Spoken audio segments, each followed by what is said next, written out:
Welcome back. This is Adora BatBrat Part 2, A Dark Past Exposed. Now, if you're new here and you don't know what I'm talking about, this is the second part of a video that I did November 1st, 2020, where we highlighted terrible things that Adora had done towards survivors. And when I made my video, so many from the goth community reached out to me and showed me even more problematic things that she had done in her past. We need to talk about that, as well as her response to the criticisms I covered in my last video. If you have no idea who this is, Adora BatBrat is an OG goth influencer who used to be pretty relevant back in the 2010 to 2012 era, but she's done so much just disrespectful and terrible things during her career that it really just blows my mind how she was able to just do these things and slide by unnoticed. Well, at least unnoticed until now. In my last video, we highlighted her Halloween costume, where I don't know how I missed this in my last video, where she tagged real survivors on Instagram. She then proceeded to wear this costume out in public, went to parties in it, despite people telling her how uncomfortable it made them feel. And in response to this, she posted a 1 minute and 8 second long video titled, "The T-shirt with the ability to cause panic attacks."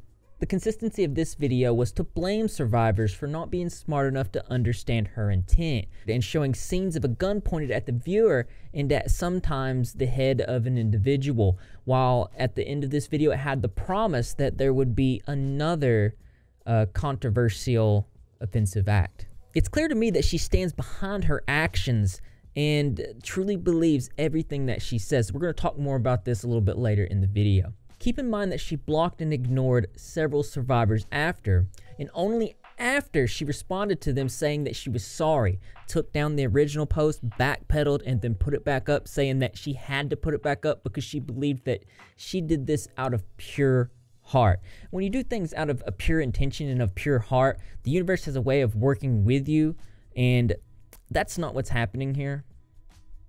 And I do want to bring up something before we move on. You remember her friend Mixie that stayed with her and ended up self-harming twice under her watch and then checked into a psychiatric ward. Well, it's important to note that only one time Adora went to see her friend of 8 years was to tell her that she was no longer allowed to come back into her house because she self-harmed. And self-harming was just not allowed. But worse was this photo, which appears to be Adora in a wheelchair, comparing her mood to some sort of disability with the caption, "Sometimes I feel disabled." Not only is this offensive to anyone with a real disability or one that prevents them from walking, but I'm told that this was directed at her friend Mixie. In fact, it was done at the hospital right outside of the room. I'm sure this post was done out of pure heart as well. And since we're talking about majorly offensive posts and shirts, we're going to have to talk about this one. This is a black shirt that says, "I'm a black girl." Obviously, you don't need me to tell you why this is offensive, and she actually corrected a person of color that called her out, saying you were in fact not a black girl. More offensive is how she described wearing the shirt. I did about 2 months ago, and I thought it was the funniest ever, and I laughed all day when I made it. But people kind of don't get my sense of humor.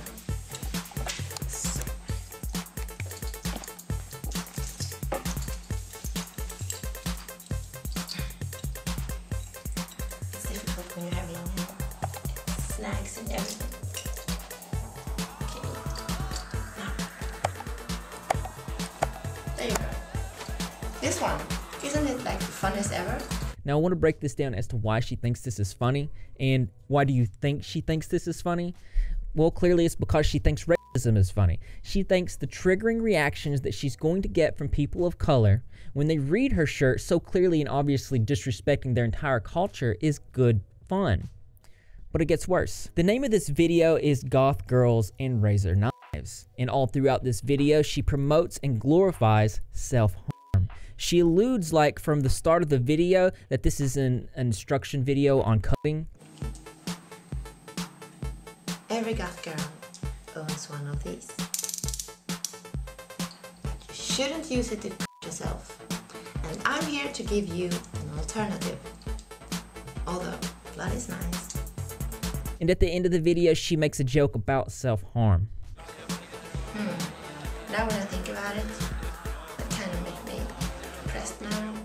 So I'm gonna take my razor blade and go go into the bathroom and smear my blood all over the walls or something.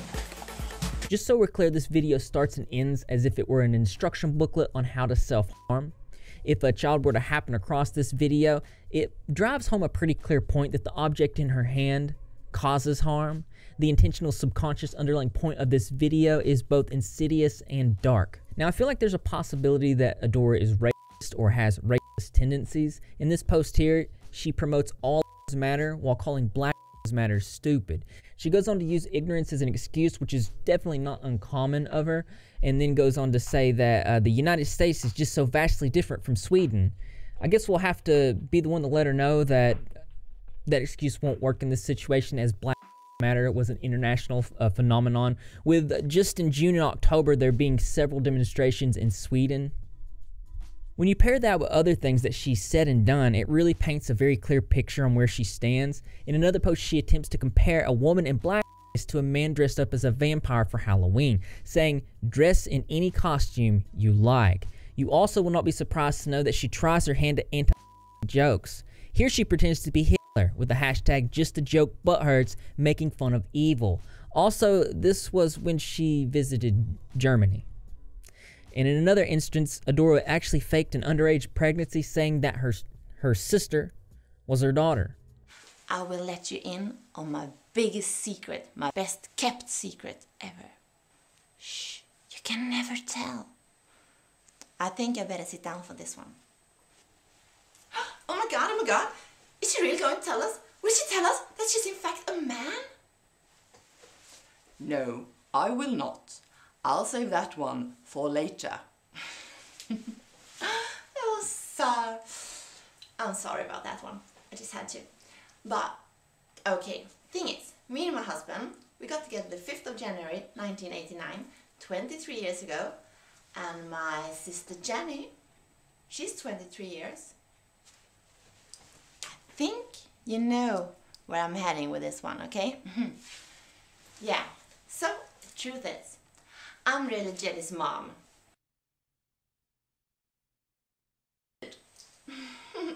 Isn't that cute? Wow, I would have been a lousy mom at 16. But as a sister, I'm the best. I'm the best big sister to Jenny I could ever be. Now, one of the more dangerous things that I've seen Adora do is promote Anna. And just generally be pro Anna. She's demonstrated that she doesn't have a care for people. She's inexperienced and completely unlicensed to talk to anybody that has these types of disorders. I like to look and sick without being it. Is that possible? Well, apparently. Moms, please listen carefully now, because if your daughters want to be thin, they are going to be thin, whether you like it or not. And I think if they do like me, their brain will still be happy and get food. Oh, did I say the F word? Shh, sorry, too weird. She attempts to promote a diet method called the Montiac, and she brands it in a way that those suffering with anorexia and just other young girls that might want to look that way can do so. I don't need to go on a whole talk why this is extremely dangerous, but I do need to raise awareness about this woman who has shown herself to be harmful to people promoting any kind of diet method to young children. Here it could be seen that Adora giving pro-Anna diet advice to a minor suffering with the disorder. She doesn't know how advanced the disorder is for this young girl. She knows nothing of this girl's medical history. She is no diet expert. She's not a licensed clinical therapist. She has no training on this, yet goes on to give potentially harmful advice to a minor. And speaking of this is not somebody that you want speaking to your children. Around April of this year, she threw in a themed party for her daughter's 15th birthday.